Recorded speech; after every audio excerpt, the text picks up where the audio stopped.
Thank you, Maheshwar Reddy sir.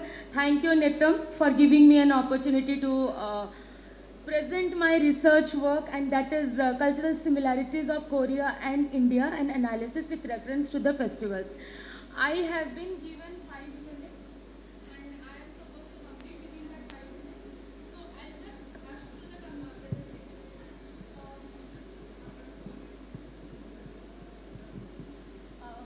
I'll be talking about, I'll just give an introduction, then review of literature, comparative analysis of the the festivals of the two countries, conclusion, and then some references.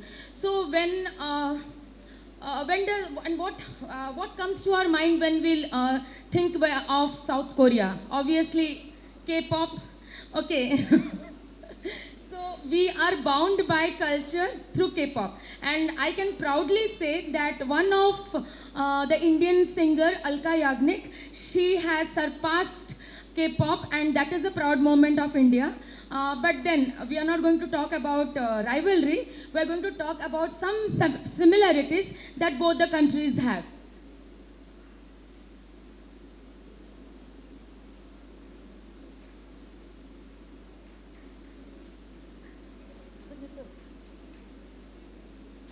So we know that India is a country which is very rich in its cultural heritage. So is South Korea.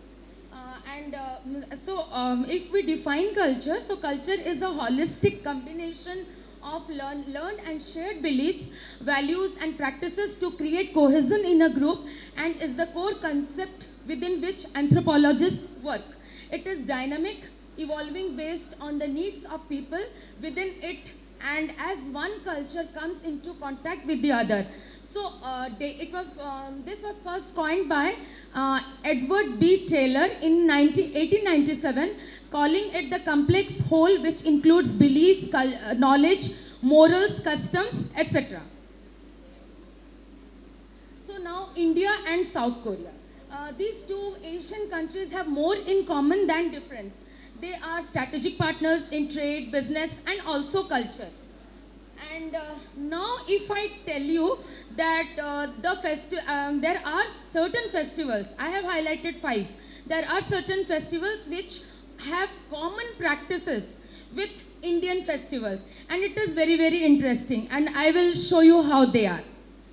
So the festivals which I talk about is Seolal, Chuseok, everyone knows, Dongzi, Buddha's birthday, and Cold Food Festival. And here in India, we will discuss Mahabhishuva Sankranti, Pitru Paksh, Nuakhai, Buddha Purnima, and Gangor. So Seolal is a traditional festival which is celebrated to commemorate the New Year, the Lunar New Year, and it is most important traditional holidays for ethnic Koreans, and it is also celebrated in North Korea. Yes, you all will think of Kim Jong-un when you hear North Korea. It originates from in native folk festivals as well as seasonal customs of Korean speakers, and contrary to common beliefs, refers to a period of time between the calendar New Year holidays itself that culminates with the rises of the full moon. So this is how they celebrate the Seolal. And now we'll come to the Chuseok. Chuseok is celebrated, which is a very famous celebrated festival, and it is also celebrated by the non-resident Koreans who are settled worldwide. It is a major harvest festival, and a 3-day long holiday is observed in South Korea, and it is celebrated on the 15th day of 8th month of the lunar calendar on the full moon. And I'll not discuss about the history. And this is how it is celebrated. And the most common delicacy that is served is the rice cakes with honey. And these are the savories that are served. And this I'm not going into the details. And the next one is Dongzi. In Korea, winter solstice is also known as Small Seol, and there is a custom of celebrating this day, the advancement of winter, because you know winter is a season which is very dreadful Not in India, but in other places. Winter is very, very dreadful, and it takes huge number of lives. And then yes, Buddha's birthday. It is also known as Buddha Jayanti, and it is not celebrated on the same day as we celebrate, but it is celebrated as the birthday of Lord Buddha. And we all know why it is celebrated, because it was on this day he was believed to get enlightenment. And so this was a place when I was in South Korea, Busan Hongwebsa temple. They celebrated Buddha's birthday in this way. So these are the small monks, and he is Venerable Shimsan. He is the head monk, and he is giving dikshas to the small monks. They are here to practice austerity. They are here to practice sincerity.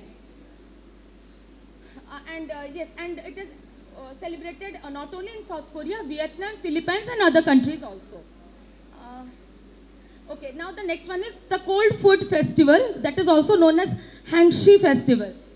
It is also celebrated not only in South Korea but also in China, where cold food is served, and it has a long history behind it, and I'm not going to go into the details. And the next one is, yes, so this is how it is celebrated. And now I'll come to the Indian festivals, and we will see the striking resemblance between these two. The first one is Pana Sankranti or Mahavishubha Sankranti. It is celebrated in Odisha, and here what happens, it is celebrated to commemorate the lunar new year.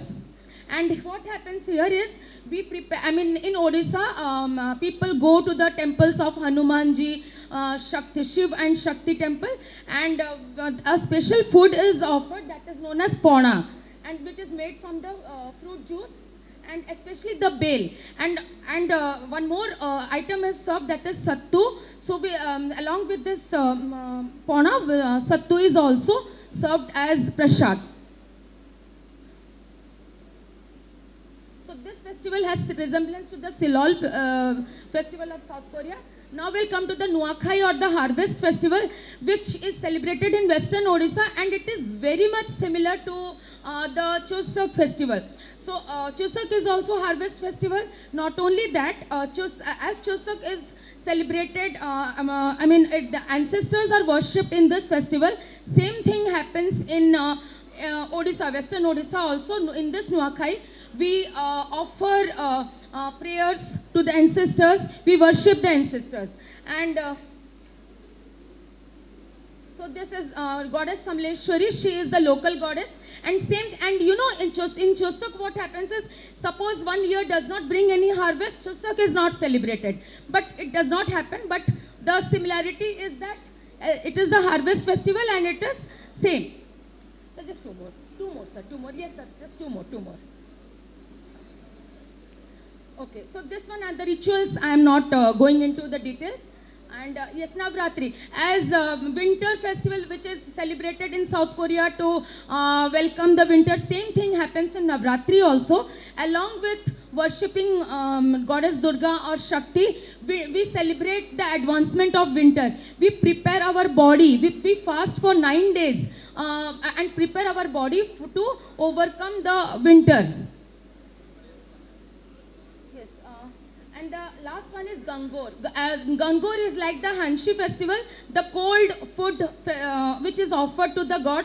Similarly, same thing, it is offered in Gangor also. It is celebrated in Rajasthan, it is celebrated in Madhya Pradesh, where again Shiv and Parvati are worshipped, and cold food is offered in this festival. So this is how it is celebrated. So this is the last, and now I'll conclude. Sorry, Buddha Jayanti, and I'm not going into the details. Buddha Jayanti also, it is celebrated in the same way, but not on the same day.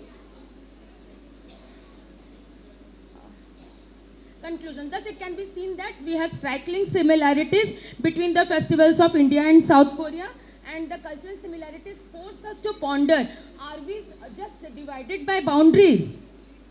So, thank you so much for your patient hearing. I would have loved to get 10 more minutes, but unfortunately I did not. Thank you so much. Any questions?